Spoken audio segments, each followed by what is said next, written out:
El tema de la clase de hoy es la soberanía del pueblo ecuatoriano. Bien. Para empezar este tema vamos primero a recordar qué es soberanía. Soberanía es autoridad en la que reside el poder político o es el gobierno propio de un pueblo o una nación. Ya. La capacidad política del pueblo de ejercer la autoridad de un Estado para tomar decisiones de independencia. Es decir, la soberanía de Ecuador tiene la capacidad de tomar sus propias decisiones, muy diferentes a las otras soberanías de los diferentes países que nos rodean, tanto de América del Sur, América Central, América del Norte, como de los países europeos u orientales. Pero para entender sobre la soberanía, vamos primero a recordar sobre el primer artículo de la actual Carta Magna. Recordemos que la primera Carta Magna se escribió con Juan José Flores, en la presidencia de Juan José Flores y con la escritura y guía de Vicente Rocafuerte, es decir, Carta Magna o Carta de la Esclavitud. Pero a lo largo del tiempo, esta se fue aclarando. Por ejemplo, en la actual Carta Magna ecuatoriana expresa: la soberanía radica en el pueblo, cuya voluntad es el fundamento de la autoridad y se ejerce a través de los órganos del poder político y de las formas de participación directa previstas en la Constitución. En la página 98 vamos a encontrar este artículo. La soberanía radica en el pueblo, es decir, el pueblo tiene la capacidad de elegir a sus representantes, sea estos presidente y vicepresidente. Pero también nos menciona que ésta se ejerce a través de órganos del poder público y de las formas de participación directas previstas en la Constitución. Vamos a recordar. En el año 1998 hasta el 2008 existen 3 funciones: la ejecutiva, legislativa y judicial. En la presidencia de Rafael Correa se integran 2 funciones más a partir del año 2008. Recordemos que en el 2008 se modificó la Constitución del Ecuador. En esta se integra la función electoral y la función de la participación ciudadana y control social. Vamos a recordar las funciones de cada una. Por ejemplo, en la función ejecutiva, en el artículo 141, nos dice que es responsable de la administración pública. ¿Pero quién es responsable de la administración pública? Es el presidente, es decir, el presidente es el mayor líder dentro de la función ejecutiva. Este permanecerá 4 años en sus funciones y podrá ser electo una sola vez. Recordemos que podrá ser electo una sola vez. Esto fue modificado en la Constitución del 2008 por Rafael Correa. Ahora, no es que todos los presidentes duren 4 años. Recordemos que la soberanía es el pueblo. El pueblo tiene la función de destituir a los presidentes que no cumplan con lo que ellos han mencionado durante sus campañas o sienta que el pueblo es traicionado por el líder. Por ejemplo, algunos presidentes fueron destituidos como Lucio Gutiérrez, Abdalá Bucaram, Yamil Maguad, los cuales estos fueron refugiados en otros países. De ahí viene la función legislativa, que es precedida por la Asamblea Nacional. En la actualidad se eligen a 137 asambleístas. La función de estos señores es crear leyes y fiscalizar el desempeño de las funciones del Estado. De ahí la función judicial, es decir, aquí se vela por los derechos y para que no se dé corrupción dentro del país. Recordemos que la principal función de la Fiscalía del Ecuador está precedida por Diana Salazar, es decir, ella es la que investiga sobre diferentes casos de corrupción. Actualmente se está investigando el caso de corrupción de los medicamentos con sobreprecio y también el caso sobornos. De ahí viene la función electoral, que es por el CNE. Este garantiza el ejercicio de los derechos políticos que se expresan a través del sufragio. Es decir, el CNE, su deber es elegir o aceptar las carpetas de diferentes partidos políticos que opten por participar en las elecciones. Ellos realizan el cronograma y de ellos depende todo el conteo que se dé en esas elecciones. Y por último nos encontramos a la función de transparencia social, es decir, la participación de cada ciudadano. En pocas palabras, el pueblo es el que manda.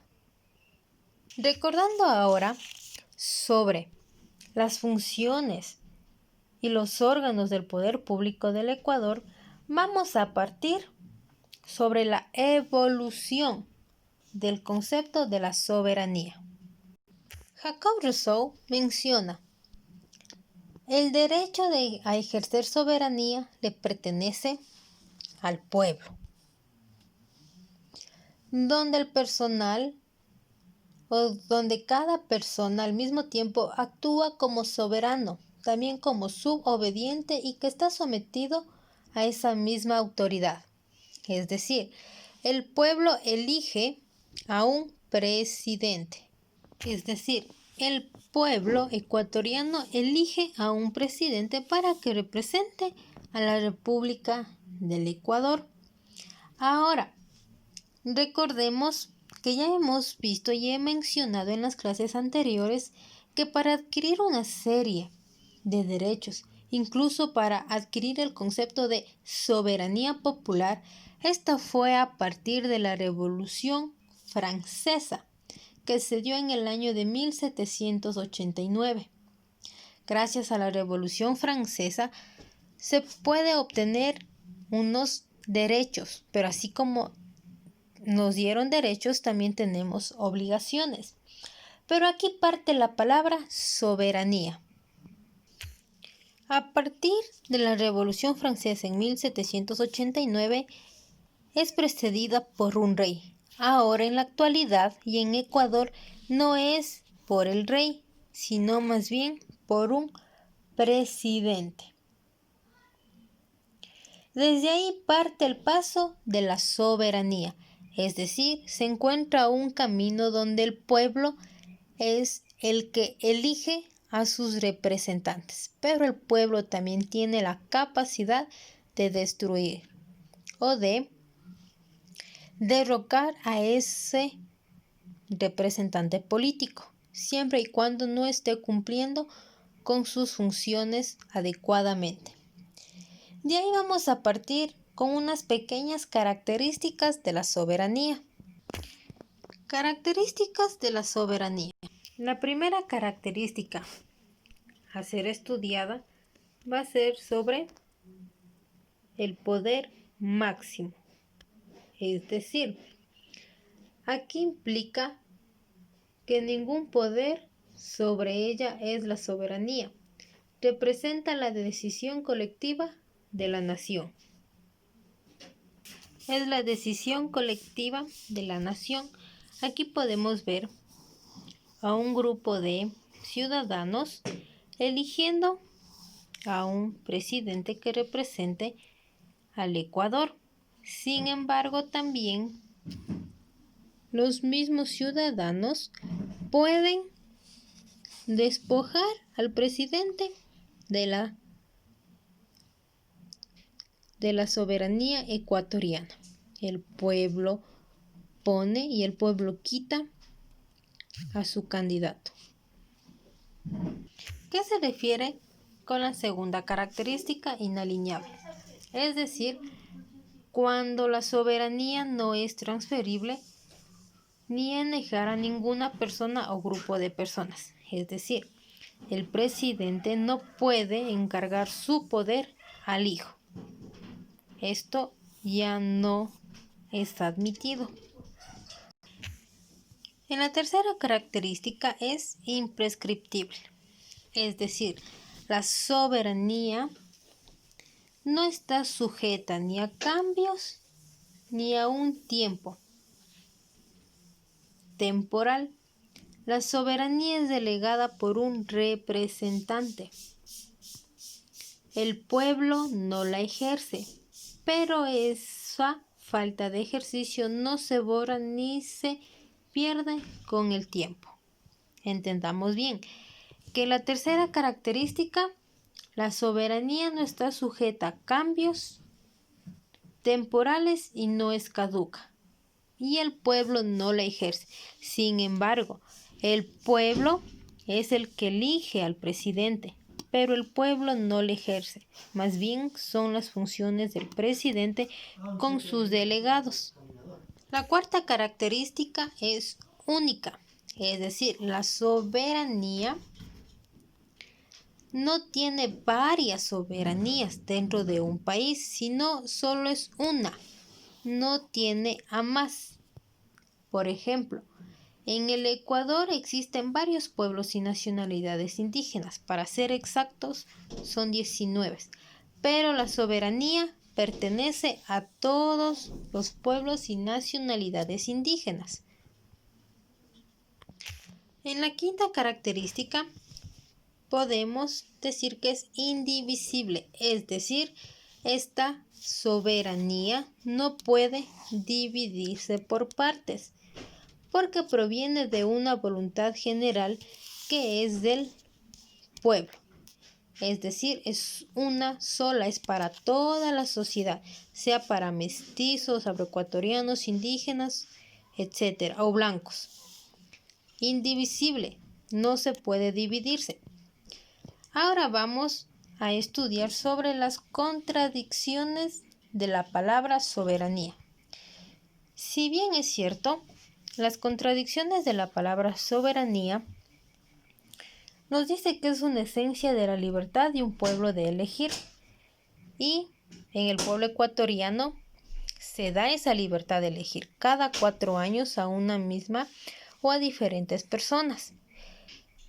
El último periodo, el presidente Rafael Correa fue electo por voluntad del pueblo ecuatoriano. Sin embargo, existe una falta de conciencia y de educación. Sin embargo, la soberanía que permite el pueblo indica la generación de leyes. Recordemos que la Asamblea Nacional es la que crea nuevas leyes, pero esto se ve condicionado por el nivel de participación y de formación del pueblo. Lamentablemente, no todo la delegación de la soberanía de unos representantes es beneficioso para el pueblo ecuatoriano. Por ejemplo, hace unos meses en la Asamblea Nacional se debatió sobre el aborto en el Ecuador. Sin embargo, el pueblo ecuatoriano se dividió en 2 partes, pero la última palabra lo tenía la Asamblea. Es decir, la Asamblea decidió por todo el pueblo ecuatoriano. Sin embargo, hay algunos que se beneficiaron y otros no. Es que esa es una contradicción de la soberanía. El pueblo elige al representante, sí, también elige a los asambleístas, pero no siempre el pueblo va a estar de acuerdo con las decisiones que tomen los asambleístas. Por otro lado, la soberanía popular ejerce a la ciudadanía participativa en la vida pública. Todo el ciudadano tiene la facultad de ser partícipes. Pero el pueblo ecuatoriano también está en la obligación de exigir a sus autoridades una rendición de cuentas. Y si ese derecho se utiliza, el pueblo puede revocar el mandato de los gobernantes que no cumplen o traicionan a las promesas.